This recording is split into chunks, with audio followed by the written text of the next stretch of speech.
Hello guys, hello यारो। तो कैसे हो सब लोग? Hope so all are good, बढ़िया तरीके से पढ़ाई कर रहे हो और अपनी लाइफ को अच्छे से एंजॉय कर रहे हो। तो गाइस, आज हम लोग लेक्चर नंबर 2 की तरफ बढ़ रहे हैं। तो होप सो सभी ने लेक्चर नंबर 1 को बड़े अच्छे तरीके से देखा होगा और अच्छे तरीके से समझा भी होगा। तो हम लोग अपना इंडियन कॉन्स्टिट्यूशन जो है वो शुरू कर चुके हैं और आज हम अपनी इंडियन कॉन्स्टिट्यूशन की जर्नी को आगे बढ़ा रहे हैं with the topic of fundamental rights.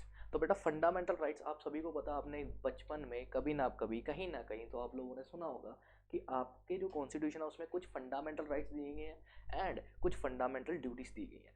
तो बच्चे, आज उन्हीं चीज़ों के बारे में हम लोग पढ़ेंगे कि आखिर फंडामेंटल राइट्स क्या हैं और फंडामेंटल ड्यूटीज़ क्या हैं। आज के इस सेशन में मैं फंडामेंटल राइट्स के ऊपर रहूँगा। फंडामेंटल राइट्स में हम लोगों को 3 टॉपिक्स पढ़ने हैं। वो कौन कौन से बेटा बता दो पहले। फीचर्स, एक तो फीचर्स पढ़ेंगे, फीचर्स देखेंगे। दूसरा फिर हम उसके बाद में देखेंगे उसके क्रिटिसिज्म्स, आखिर क्रिटिसिज्म्स क्या थे फंडामेंटल राइट्स के। तो 2 ही टॉपिक हैं। थर्ड टॉपिक हम लोग ऐसा करेंगे नेक्स्ट सेशन पे देखेंगे। तो आज का सेशन छोटा सा सेशन है तुम लोगों के लिए और ये एग्जाम में 1 से 2 बार पूछा गया है। तो कोई भी पर्सन इसको मिस ना करके जाए। And it is my sincerely request तुम लोगों के लिए कि बेटा, जिनके पास बुक या फिर कोई भी मटेरियल अवेलेबल है तो वो वहाँ से उसको मार्किंग करते रहना, और जिसके पास कोई भी मटेरियल अवेलेबल नहीं है वो मेरे साथ साथ में इस चीज़ को सुनते रहना। ठीक है बच्चे? और लास्ट में ये पीडीएफ आपको मिल जाएगी डिस्क्रिप्शन में जाके। ये मैंने इसलिए बनाई है क्योंकि आपकी बुक में बड़ा कंजस्टेड करके सारी चीज़ें दी गई हैं। तो मेरे को लगा कि यार लास्ट टाइम में तुम लोग कैसे पढ़ोगे, तो ये मैंने पूरी की पूरी चीज़ ना तुम्हारे सिर्फ 2 पेजों में लिख के मैं दे दी है, 3 पेजों में। ठीक है? तो 3 पेजेस को रिवाइज करना आई थिंक सो ईजी है। जहाँ मुझे लगेगा कि जो चीज़ें इंपॉर्टेंट है उसकी मैं समरी तुम लोगों को बना के दे दूंगा। बाकी बुक आपके पास है, उसको लिखते रहो। जिसको मैंने बोला था, याद हो किसी को, तो मैंने बोला था बेटा साथ में क्या लेके बैठनी है, कॉपी। तो अगर कॉपी तुम्हारे पास है तो बढ़िया। ठीक है, चलो तो करते हैं स्टार्ट। सबसे पहले फंडामेंटल राइट्स, फंडामेंटल ड्यूटीज, और एक और तुम्हारी चीज है। 3 ही चैप्टर है तुम्हारे, एक तो फंडामेंटल राइट्स, एक फंडामेंटल ड्यूटीज और एक है डीएसपीएस। सर ये डीएसपीएस क्या है बेटा? Directing principles of state policy. ये भी 3 तरीके की चीज़ें हैं जो 3 तरीके के चैप्टर्स में आपके डिवाइडेड है। फंडामेंटल राइट आपके चैप्टर नंबर 3 में दिए गए। ये आपके बुक के चैप्टर नहीं है बेटा, ये कॉन्स्टिट्यूशन के चैप्टर नंबर 3 में है। Fundamental duty chapter number 4 of constitution में है। और डीएसपीएस जो आपके डायरेक्टिव प्रिंसिपल्स हैं वो आपके चैप्टर नंबर 4 में, मतलब फंडामेंटल ड्यूटीज और डायरेक्टिव प्रिंसिपल ये दोनों चैप्टर नंबर 4 में है। और फंडामेंटल राइट्स के लिए एक चैप्टर बनाया गया है, chapter number 3 in the constitution. तो चैप्टर नंबर 3 हम लोग अभी पढ़ने जा रहे हैं, दैट इज फंडामेंटल राइट्स, उसके बारे में। डन बेटा? तो एक एक करके इसके करेक्टरिस्टिक्स देखते रहना कि आखिर करेक्टरिस्टिक्स क्या क्या है। ठीक है? आई थिंक सो बीच में शायद वीडियो थोड़ी सी आज दिक्कत कर रही है, तो कोई बात नहीं, हमें पढ़ाई करनी है। आप लोगों को मेरे को देखना है नहीं देखना है वो आप लोगों की मर्जी। ठीक है? तो आप लोग किसकी तरफ देखोगे? स्क्रीन की तरफ, जो हमारा काम है, जो पढ़ने वाला है। ठीक है? तो आ जाओ बेटा। सबसे पहले that is features of fundamental right. What do mean by the features? बेटा कल भी मैंने बताया था, शायद आपको प्रीवियस लेक्चर में बताया होगा कि फीचर्स के मतलब होता है फीचर आ जाए, कैरेक्टरिस्टिक्स आ जाए, जो भी चीज़ तुम लोग पढ़ रहे हो उसके बारे में पॉइंट्स बना के तुम्हें लिखना होता है, दैट इज फीचर्स। ठीक है? तो अब देखते हैं एक एक करके फीचर्स क्या क्या है। सबसे पहला फीचर है बेटा डिटेल्ड एंड कंप्रीहेंसिव है। आपके जो फंडामेंटल राइट्स है ना, जो अभी हम लोग पढ़ेंगे बाद में, fundamental rights are detailed and comprehensive. Detailed का मतलब क्या है कि आपके हर एक राइट को पूरे अच्छे तरीके से एक्सप्लेन करा गया, डिटेल्ड में बताया गया कि आपके फंडामेंटल राइट्स क्या हैं, उसके बारे में पूरी डिटेल्ड नोट आपको दिया गया। और वो कॉम्प्रीहेंसिव है। सर कॉम्प्रीहेंसिव का मतलब क्या है? सारे इकट्ठा करके आपको बताया गया है एक ही जगह पर, और बताया गया कि हर राइट में आपको कौन किस तरीके से राइट्स हैं और उस राइट्स में कौन कौन सी एक्सेप्शंस है। तो हर एक चीज़ को डिटेल्ड और कॉम्प्रीहेंसिव तरीके से क्या करा गया, आपके चैप्टर में डाला गया। थर्ड चैप्टर किसका? अभी मैंने ऊपर बताया कि जो फंडामेंटल राइट्स हैं वो आपके chapter number 3 of the constitution, आपकी बुक का चैप्टर नहीं है ये आपके कॉन्स्टिट्यूशन का चैप्टर नंबर 3 में दिया गया है। और सबसे लॉन्गेस्ट चैप्टर जो है ना, वो चैप्टर नंबर 3 है।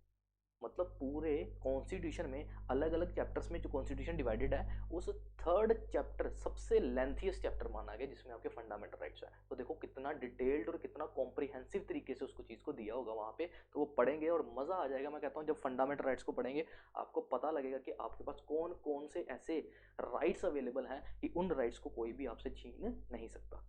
इस तरीके से सबसे पहला पॉइंट हम लोगों ने क्लियर किया कि आखिर फंडामेंटल राइट्स क्या है बेटा, वो डिटेल्ड है, वो कॉम्प्रीहेंसिव है। दूसरा, राइट्स हैज बीन क्लासिफाइड। आपके 6 राइट्स हैं। ठीक है? 6 पार्ट्स में आपके राइट्स को क्लासीफाई किया गया है। ठीक है? जैसे राइट टू फ्रीडम है आपके पास में, ठीक है, राइट अगेंस्ट एक्सप्लॉयटेशन आपके पास में, ठीक है, राइट टू इक्वालिटी आपके पास में, ऐसे करके 6 फंडामेंटल राइट्स आपके अलग अलग करके दिए हुए हैं। तो उन्होंने बोला कि राइट्स को क्या कर दिया गया बेटा, क्लासीफाई कर दिया गया 6 तरीकों से, ठीक है। तो वो 6 तरीके कौन से सर, आने वाले टाइम पे हम लोग पढ़ेंगे ना, टेंशन मत लो, मैं बैठा हूँ ना आगे। So now the rights included in the chapter 3, ठीक है, only the rights included in the chapter 3 of the constitution are fundamental. Sir इसका मतलब क्या है बेटा, पहले तो एक वर्ड समझ लो, फंडामेंटल का मतलब क्या है। फंडामेंटल राइट्स हिंदी में इसको मौलिक अधिकार भी बोलते हैं। मौलिक का मतलब होता है ऐसे राइट्स जो कि हमें हमारे कॉन्स्टिट्यूशन ने प्रोवाइड करवाए गए हैं और इन राइट्स को कॉन्स्टिट्यूशन में लिखा गया है, ठीक है, that are fundamental, main principle जिसको आप लोग बोलते हो, ठीक है। अब इन्होंने बोला कि जो आपके चैप्टर नंबर 3 में दिए गए हैं ना, वो ही राइट्स आपके फंडामेंटल है, उसके अलावा कोई भी और राइट आएगा वो आपका फंडामेंटल नहीं है। सर फंडामेंटल का मतलब क्या है, हमारे पास राइट हो सकता है, लेकिन उस राइट के लिए अगर मेरा कोई राइट है, जैसे मेरे को एक राइट दिया गया, राइट टू फ्रीली मूव, मतलब मैं भारत में कहीं पर भी घूमूं मेरे को कोई रोक नहीं सकता, ये मेरे को राइट दिया गया। अब ये राइट मेरा कहाँ पे दिया गया, कॉन्स्टिट्यूशन में दिया गया, तो ये मेरा क्या है, फंडामेंटल राइट है, ठीक है। लेकिन लेकिन घर पे मैं बैठा हुआ हूँ, ठीक है, और मेरे को खाना नहीं मिल रहा, ठीक है, मेरे को खाना नहीं दे रहे, ठीक है, तो मैं घर पे नाराज़ हो गया किसी से, ठीक है, किसी से भी मान लो, ठीक है, चलो, तो मैं घर पे क्या हो गया, नाराज़ हो गया, अब नाराज़ हो गया तो मेरे को खाना मांगा, मेरे को खाना नहीं दिया, ठीक है। अब मैं बोल रहा हूँ कि ये मेरा हक है, मेरे को खाना मिलना चाहिए, लेकिन ऐसा कोई अधिकार का कॉन्स्टिट्यूशन में दिया गया सर, नहीं, वहाँ पे कुछ ऐसा नहीं है कि आप लोग आपस में झगड़े हो और आपको खाना नहीं मिला तो आप किसी के लिए आप जाके कोर्ट में केस कर दो, नहीं जी, ऐसी चीज़ें फंडामेंटल में नहीं आती। तो जो आपके चैप्टर नंबर 3 में लिखे हैं वो ही फंडामेंटल राइट्स हैं, उसके अलावा कोई भी राइट है वो आपका नॉर्मल राइट हो सकता है, लेकिन वो राइट को फंडामेंटल राइट नहीं बोल सकते। सर अगर मेरा कोई फंडामेंटल राइट तोड़ेगा, अगर कोई मेरे को फंडामेंटल राइट मेरा ब्रीच करेगा, तो क्या मैं उसके लिए कोर्ट में जा सकूँ, बिल्कुल आप कोर्ट में जाके उसके लिए केस कर सकते हो। अगर कॉन्स्टिट्यूशन ने आपको कुछ राइट्स दिए हैं और उस राइट को कोई रोक रहा है, जैसे मैं जा रहा था यार, मेरे को यहाँ से ना क्या कहते हैं गोवा जाना है, गोवा जाके मेरे को पार्टी करनी है, ठीक है, मेरे को पार्टी करनी है, लेकिन गोवा वाले बोल रहे हैं आपको यहाँ पे नहीं आने देंगे। भी कैसे नहीं आने दोगे, मेरी मर्जी है, मैं जहाँ मर्जी जाऊँ, मैं गोवा में जाके पार्टी करूँ, मैं शिमला में जाके पार्टी करूँ, मैं मनाली जाके पार्टी करूँ, मेरी मर्जी। क्यों, क्योंकि ये फंडामेंटल राइट मेरे को किसने दिया हुआ है, मेरे कॉन्स्टिट्यूशन ने। तो अगर फंडामेंटल राइट अगर मेरे को कोई रोक रहा है किसी जगह से आने के लिए या कहीं जाने के लिए, तो वो राइट को एक्सरसाइज कराने के लिए मैं कोर्ट में जा सकता हूँ। इसीलिए इन्होंने बोला कि जो चैप्टर 3 में दिए हुए हैं ना, वो ही फंडामेंटल राइट्स हैं, वो ही कॉन्स्टिट्यूशन ने वैलिड करे हैं, उसके अलावा कोई राइट है वो फंडामेंटल माना नहीं जाएगा। होप सो सभी को क्लियर हुआ होगा, काफ़ी डिस्कशन चलेगी इसके ऊपर, ठीक है, भावनाओं में बह गए थे हम लोग थोड़ी देर के लिए। चलो नेक्स्ट है, fundamental right are not absolute. बेटा एब्सोल्यूट नहीं है, एब्सोल्यूट का मतलब है आपको अलग अलग 6 तरीके के राइट्स दिए हैं, ठीक है, फंडामेंटल राइट्स दिए हैं आपको। बाद में जब मैं पढ़ाऊंगा तो आपको पता लगेगा हर एक फंडामेंटल राइट के बाद में कुछ रिस्ट्रिक्शंस है, मतलब कुछ रोक लगाई गई है। ये नहीं है कि अगर आपको, जैसे एक राइट है, अभी बताता हूँ, right to freedom of speech and expression, उसका मतलब क्या, आहा मज़ेदार, मैं कहता हूँ freedom of speech and expression मतलब कि तुम लोगों का जो दिल चाहे तुम लोग वो बोलो। हाँ ये राइट दिया गया, अभी तभी तो किसी के लिए कुछ भी बोल देते हैं, पता है तुम्हें, freedom of speech and expression, मेरे पास हक है, मैं कुछ भी बोलूँ, कुछ भी भाषण दे सकता हूँ मैं, ये राइट मेरे को किसने दिया, कॉन्स्टिट्यूशन ने। लेकिन ऐसे तो तुम किसी को भी कुछ भी गाली गलौज करते शुरू कर दोगे, है ना, किसी को कुछ भी बोलना शुरू कर दोगे। तो उन्होंने बोला कि आपको बोलने का अधिकार तो दिया गया, आप जो मर्जी बोलो, लेकिन उसके साथ में कुछ रिस्ट्रिक्शंस भी दिए गए हैं। रिस्ट्रिक्शंस मतलब कि आप किसी को ऐसे वर्ड्स नहीं बोलोगे जिससे उसका दिल दुख जाए। कुछ लोग इसको दिल पर ले लेंगे होंगे, तो बेटा इसको दिल पर नहीं लेना, हम फंडामेंटल राइट्स पढ़ रहे हैं। तो उन्होंने बोला कुछ ऐसे वर्ड्स नहीं बोलने, ठीक है, कि निकल जाओ मेरी ज़िंदगी से, हमें तुम्हारी ज़रूरत नहीं, तो कुछ ऐसे वर्ड्स नहीं बोलने। तो ऐसे उन्होंने कुछ रिस्ट्रिक्शंस लगा के दिए किसमें बेटा, फंडामेंटल राइट्स में। तो उन्होंने बोला फंडामेंटल राइट एब्सोल्यूट नहीं है, वो उसके साथ में हर एक फंडामेंटल राइट के साथ में कुछ ना कुछ रिस्ट्रिक्शंस दी गई, ठीक है बेटा। उसके बाद में fundamental rights limit to the authority, limit the authority of central government and state government. अब इसमें क्या बोला गया कि जो फंडामेंटल राइट है वो स्टेट और सेंट्रल गवर्नमेंट की अथॉरिटी, अथॉरिटी का मतलब कहता है पावर। तो फंडामेंटल राइट जो है ना, वो आपकी सेंट्रल गवर्नमेंट और स्टेट गवर्नमेंट की जो अथॉरिटी, जो पावर है, उसको लिमिट कर सकते हैं, उसको रोक सकते हैं। सर कैसे, अगर कोई ऐसा कानून बना रही है, या तो सेंट्रल गवर्नमेंट बना रही है या स्टेट गवर्नमेंट कोई ऐसा कानून बना रही है जो कानून फंडामेंटल राइट के अगेंस्ट है, समझ आ रहा है कि फंडामेंटल राइट में कुछ और लिखा हुआ है और उसको तोड़कर ऐसा कानून बन रहा है जो कि फंडामेंटल राइट के साथ में कंसिस्टेंट नहीं है, जो फंडामेंटल राइट्स के साथ में मैच नहीं हो रहा, ऐसा कानून नहीं बन सकता। तो मतलब आज अगर कोई भी सरकार कोई भी कानून बनाना चाहती है तो वो कानून फंडामेंटल राइट्स को तोड़ना नहीं चाहिए। बस कि फंडामेंटल राइट में अगर लिखा कि मैं फ्रीली कहीं पे भी घूम सकता हूँ, तो आप कोई ऐसा कानून नहीं बना सकते कि जिससे किसी भी इंसान को रोका जाए। तो उन्होंने बोला कि फंडामेंटल राइट्स जो हैं वो सेंट्रल गवर्नमेंट और स्टेट गवर्नमेंट की पावर को भी रोक देती हैं। क्यों? क्योंकि मैंने जब ये सेशन स्टार्ट करा था बेटा, प्रीवियस लेक्चर में मैंने एक चीज़ बता दी थी तुम लोगों को कि जो हमारा कॉन्स्टिट्यूशन है ना, जो हमारा संविधान है, उसके आगे किसी की नहीं चलती। जो उसने बोल दिया मतलब वो तुम्हें करना पड़ेगा, उसके आगे जाके तुम लोग कुछ नहीं करते, उसकी लिमिट में रह के काम करना है। तो मेरे जो फंडामेंटल राइट्स है ये कहाँ पे दिए गए हैं? ये कॉन्स्टिट्यूशन में दिए गए हैं। तो अगर कॉन्स्टिट्यूशन में लिखा हुआ है कुछ भी, फंडामेंटल राइट्स कॉन्स्टिट्यूशन में लिखे हैं, तो कोई ऐसा कानून ना तो बन सकता है, ना ही पहले का बनेगा, ना ही इस कॉन्स्टिट्यूशन के बाद में, मतलब जब कॉन्स्टिट्यूशन बनेगा उसके बाद में जितने भी कानून बने हैं वो सारे फंडामेंटल राइट्स के साथ में कंसिस्टेंट बन के बने हैं। कोई भी फंडामेंटल राइट को ब्रीच करके कोई नया कानून पास नहीं कर सकता, ना तो सेंट्रल गवर्नमेंट ना ही स्टेट गवर्नमेंट। ठीक है बच्चे, तो ये था, ये आर्टिकल 13 है आपका, ठीक है। आर्टिकल 30 है प्री कॉन्स्टिट्यूशनल और पोस्ट कॉन्स्टिट्यूशनल। तो वहाँ पे ये बताया गया कि कोई भी प्री कॉन्स्टिट्यूशन कोई ऐसा लॉ नहीं बनेगा, ना ही कोई पोस्ट कॉन्स्टिट्यूशन कोई ऐसा लॉ बनेगा जो कि inconsistent with the fundamental rights हो। ठीक है, होप सो यहाँ पे क्लियर हुआ होगा सभी को। फिर उसके बाद में आता है बेटा 6th वाला, fundamental right distinguish between citizen of India and aliens. Sir ये एलियन कौन है? दूसरे ग्रह से आए लोग, क्या उनको एलियन बोलते हैं? तो बेटा एलियन ज़रूरी नहीं है उनको बोलते हैं। एलियन हमारा मतलब ये है यहाँ पे फॉरेन कंट्रीज, जो कि फॉरेन से लोग आए हैं, जो कि हमारे नहीं, जो फॉरेनर्स हैं वहाँ पे इनको एलियंस बोला जाता है। ठीक है, तो सर क्या फॉरेनर वाले एलियन है? मेरे को नहीं पता, इन्होंने लिखा हुआ है तो मैंने लिख दिया। एलियंस का मतलब इन्होंने जनरली लिखा हुआ है कि जो भी लोग आउटसाइड इंडिया हैं, जो भी फॉरेनर हमारे लिए, उनको हम लोग एलियंस बोलते हैं। और एलियन एनिमी भी कई बार बोलते हैं, जिन कंट्री के साथ हमारी वॉर चल रही है उनको हम लोग एलियन एनिमीज बोल देते हैं। ठीक है, तो ये वर्ड्स डिफाइन करेंगे। अब इन्होंने क्या बोला है? इन्होंने बोला कि जो फंडामेंटल राइट्स है ना बेटा, वो इंडियन सिटीजन्स को दिए गए हैं। समझ रहा ना ध्यान से? जो इंसान भारत का नागरिक है उस इंसान को क्या दिए गए? फंडामेंटल राइट्स दिए गए। डन। अब कुछ ऐसे राइट्स हैं जो कि हम लोगों को भी है, मतलब हम लोग सिटीजन हैं इंडिया के, तो इंडियन के सिटीजन्स को भी वो राइट है। उसके साथ साथ में अगर कोई फॉरेनर इंडिया में आता तो उसको भी वो राइट्स मिल जाएंगे। लेकिन कुछ ऐसे राइट्स हैं जो सिर्फ और सिर्फ इंडियंस को ही हैं, इंडियन सिटीजन को हैं, बाकी किसी और को ये राइट नहीं मिलेंगे। अब कौन कौन से ऐसे राइट हैं ये मैंने शॉर्ट करके लिखा है कि फॉरेनर प्लस इंडियन, मतलब दोनों को ये राइट हमारे इंडिया में मिलेंगे। जैसे इक्वालिटी बिफोर लॉ, मतलब अगर कानून के सामने अगर मैं फॉरेनर आगे खड़ा हो जाता है या एक इंडियन आगे खड़ा हो जाता है जिसने किसी भी तरीके से लॉ को ब्रीच करा है, मतलब कोई भी कानून तोड़ा है, तो लॉ दोनों को क्या ट्रीट करेगा? इक्वल। क्योंकि आप लोगों को पता है कि कानून की नज़र में सब लोग एक समान है, तो कानून की नज़र में इक्वालिटी बिफोर लॉ है, चाहे वो फॉरेनर हो चाहे वो इंडियन हो। दूसरा, फ्रीडम ऑफ रिलीजन। अगर फॉरेन का इंसान यहाँ पे आके किसी भी रिलीजन को पूज रहा है उसको भी मना नहीं करेंगे, कोई इंडियन किसी भी रिलीजन को पूज रहा है उसको मना नहीं करेंगे, क्योंकि हमें अपनी मर्जी से जिसको पूजना है हम उसको पूजेंगे, हमारी मर्जी है, that is freedom of religion. ठीक है, तो ये इंडियन और फॉरेनर दोनों को ये राइट दिए गए। लेकिन कुछ ऐसे राइट्स हैं जो सिर्फ और सिर्फ इंडियन के पास में है, ठीक है, इंडियन सिटीजन के पास में, बाकी फॉरेनर को नहीं है। जैसे right to freedom and expression, मतलब बोलने का अधिकार, भाषण देने का अधिकार सिर्फ इंडियंस के पास में है, कुछ भी बोलने का अधिकार।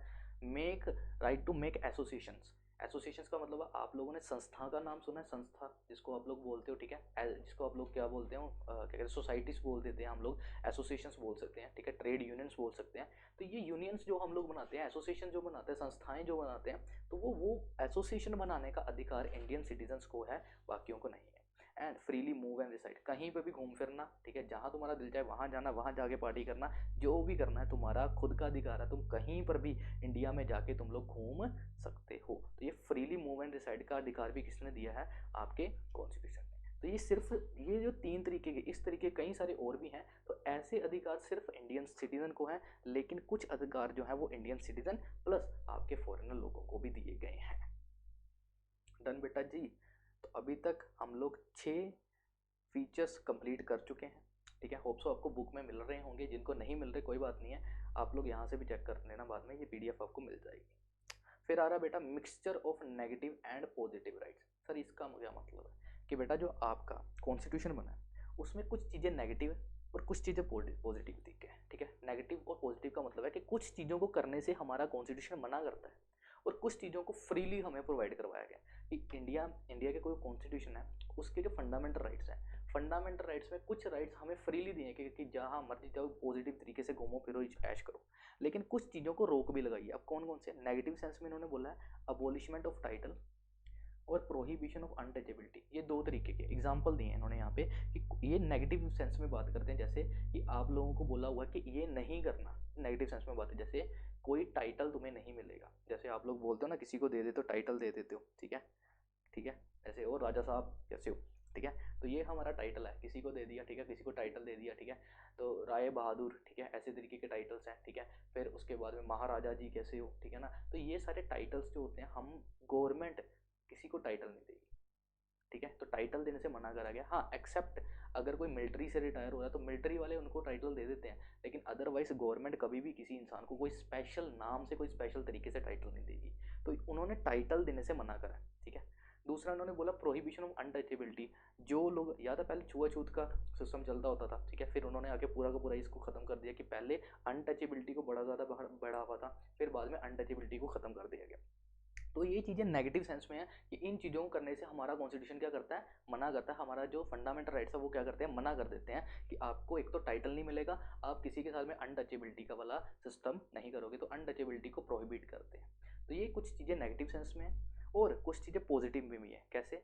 जैसे आप लोग फ्रीली मूव एंड रिसाइड कर सकते हो, कुछ भी बोल सकते हो, कुछ भी आप अपनी एसोसिएशन बना सकते हो, तो पॉजिटिव तरीके से आपको ये फ्रीडम्स दी गई हैं। तो कुछ चीज़ों को रोक लगाई है नेगेटिव तरीके से, और कुछ चीज़ों को पॉजिटिव कर तरीके से आपको फ्रीडम प्रोवाइड करवाई है। तो मिक्सचर है ये दोनों चीज़ों का। राइट्स आपको फ्रीडम भी प्रोवाइड करवा रहे हैं, राइट्स कुछ चीज़ों को रोक भी रहे हैं, कुछ चीज़ों का मनाही भी कर रहे हैं। डन बेटा जी।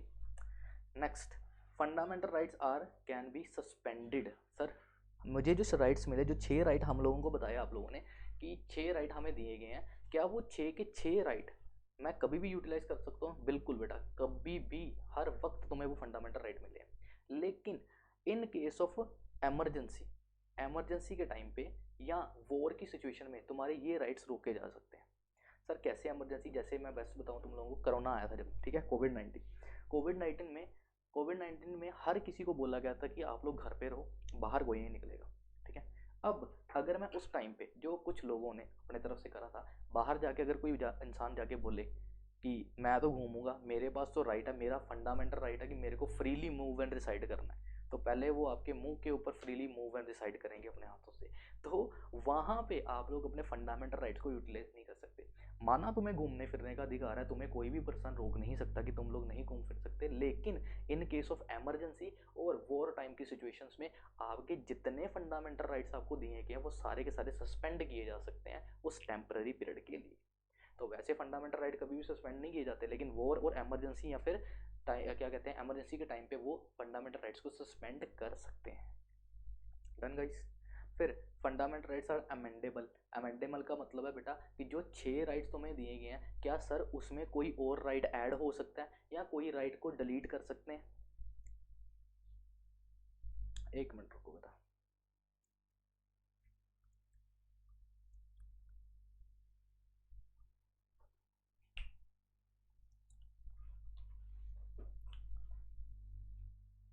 गुड, नाइस, लाइट ऑन कर दो। चलो,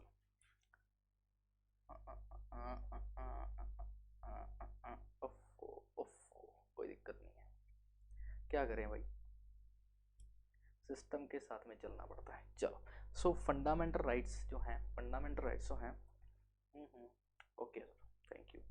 सो फंडामेंटल राइट्स जो हैं बेटा, फंडामेंटल राइट्स जो हैं वो अमेंडेबल है। सर अमेंडेबल का मतलब क्या है कि अगर कोई राइट को ऐड करना है या किसी राइट को हम लोगों ने डिलीट करना है, क्या वो करवा सकते हैं या नहीं करवा सकते? तो बिल्कुल कर सकते हैं।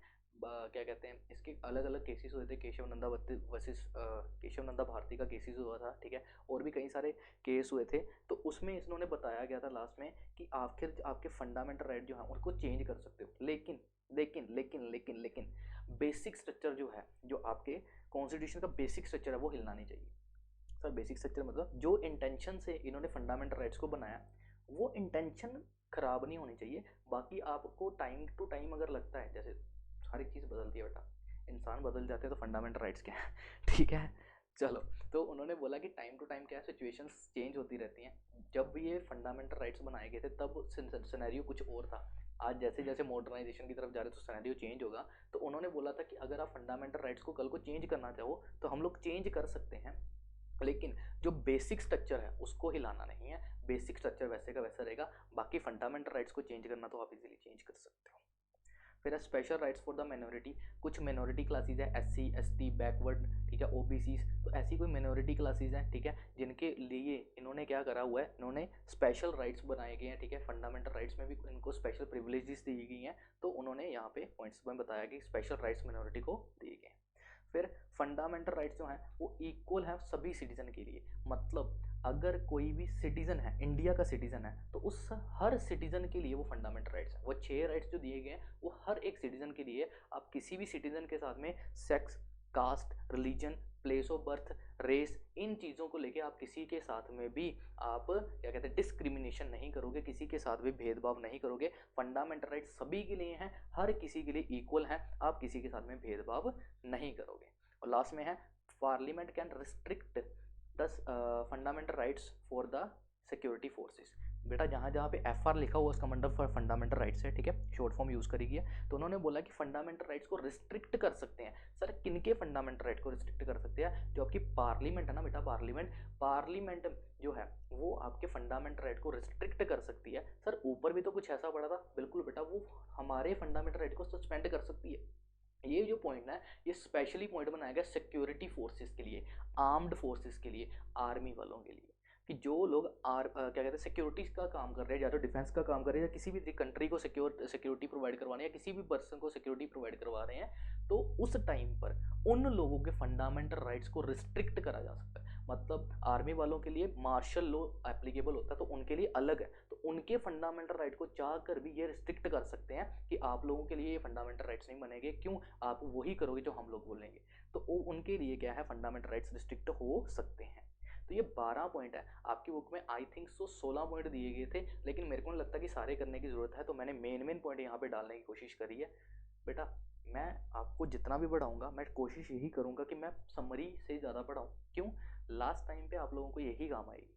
आप कहाँ पे पूरी बुक लेके 500-600 पेजों की बुक को यूज़ करोगे, ठीक है? तो जहाँ जहाँ पे मेरे से बनेगा मैं आपको समरी प्रोवाइड करवाऊँगा, और मेरा यही है कि आप लोग साथ साथ में उन पॉइंट्स को लिख के, क्योंकि आपको पॉइंट्स याद करने, अंदर का मटेरियल तो तुम इतने होशियार हो कि तुम लोग अंदर का पॉइंट बना लोगे, अंदर की चीज़ें लिख लोगे, इसलिए मैंने शॉर्ट करके समरी बनाई है, और मैं कहता हूँ बेस्ट समरी बनी है ये।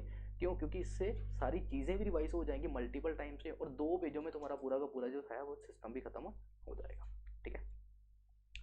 तो ये सारे थे क्या क्या फंडामेंटल राइट्स।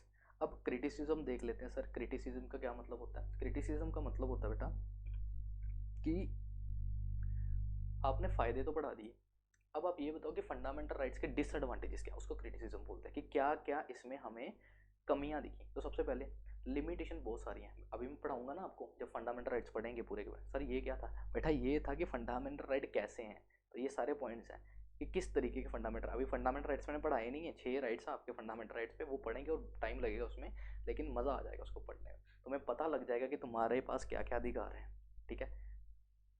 आगे तो सबसे पहले वर्ड ये है कि टू मैनी लिमिटेशंस, काफ़ी सारी लिमिटेशंस है। मैंने बोला था ना फंडामेंटल राइट्स हैं, और हर राइट के बीच में लिमिटेशन दी गई है, उसकी एक्सेप्शंस दी गई कि ये काम आप नहीं भी कर सकते हो।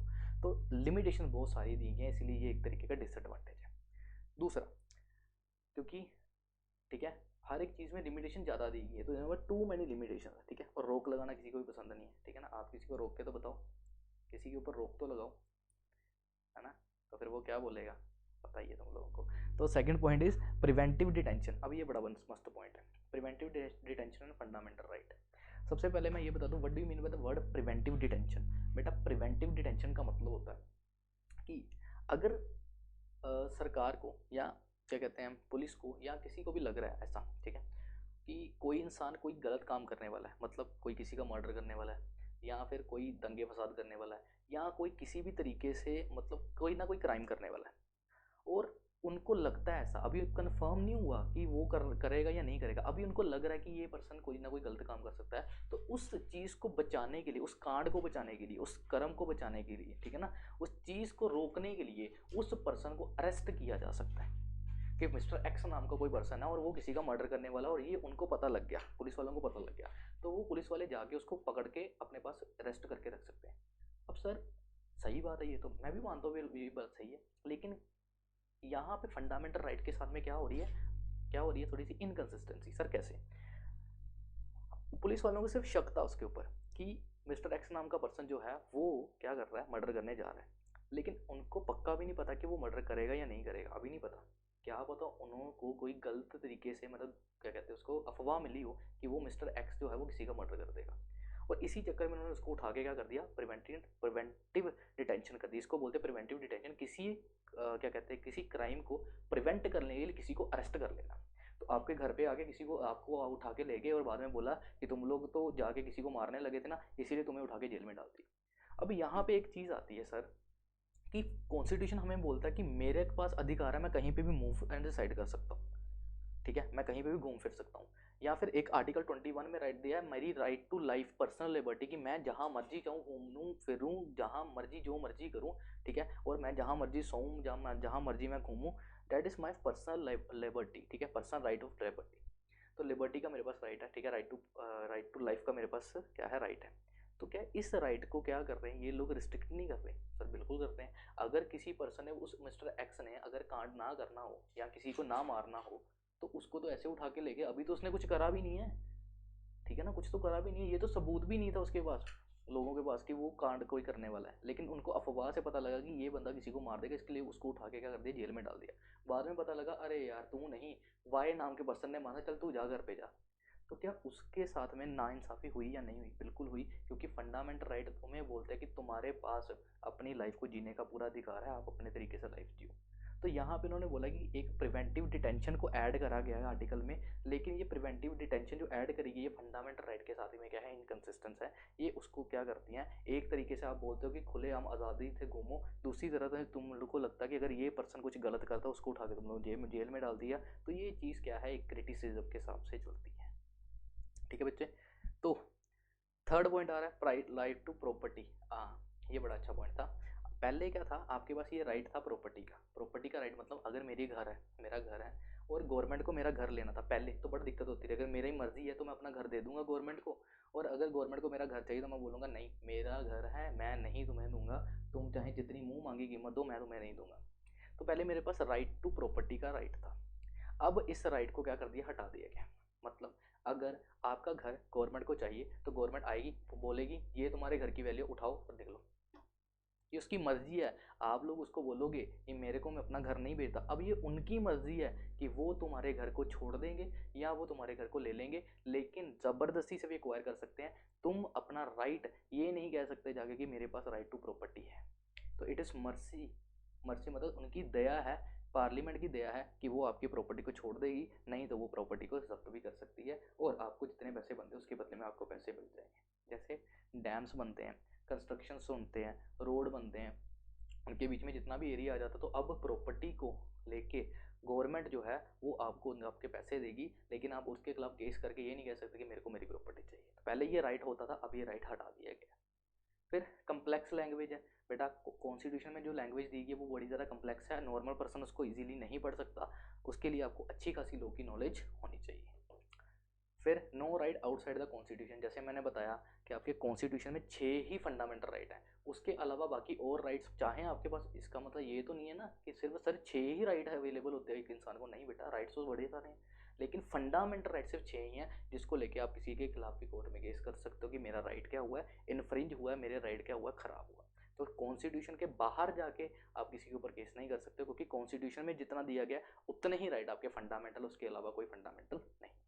फिर ये भी पॉइंट आपने पढ़ा था ना कि इमरजेंसी के टाइम पे आपके राइट्स क्या करते थे, सस्पेंड। तो ये भी एक तरीके की क्या है, डिसएडवांटेज है कि सस्पेंड क्यों करने हैं।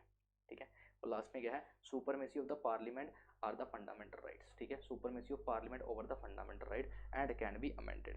आपको मैंने बताया था कि आपके जो फंडामेंटल राइट है उसको अमेंड किया जा सकता है, मतलब कुछ ऐड करना ऐड भी कर सकते हैं, कुछ डिलीट करना तो उसको डिलीट भी कर सकते हैं। ये उनकी मर्जी है कि क्या ऐड करना है, क्या डिलीट करना है। इसीलिए सुपरमेसी, सुप्रीम कौन है, पार्लियामेंट है। वो जो राइट्स बनाएगी उन्हीं राइट्स को हमें मानना पड़ेगा, जो राइट्स को डिलीट कर देगी वो हमारे कोई काम के नहीं है। These are the criticism. Fundamental rights में मैं कुछ भी छुड़वाऊंगा नहीं तुम्हें, क्यों? क्योंकि मुझे पता है फंडामेंटल राइट्स में से क्वेश्चन आएगा, या तो फंडामेंटल राइट्स में से आएगा या फंडामेंटल ड्यूटीज में से आएगा। अगर दोनों क्वेश्चन आ गए तो तुम्हारी तो लॉटरी निकलेगी, क्योंकि 40 मार्क्स तुम्हारे वहीं पे सिक्योर हो जाएंगे। ठीक है, तो इसीलिए हम इस चीज़ के ऊपर फोकस करके चलेंगे। और आज मैंने जो कंप्लीट करवाया है, आई होप सो सभी को अच्छे तरीके से समझ आया होगा। पढ़ के आना इसको नेक्स्ट क्लास में। तब तक के लिए tata bye bye, take care. फिर मिलेंगे नेक्स्ट सेशंस में। और अगर अच्छा लगे तो बेटा आगे फॉरवर्ड ज़रूर करना और साथ में अप्रिशिएट करते रहना।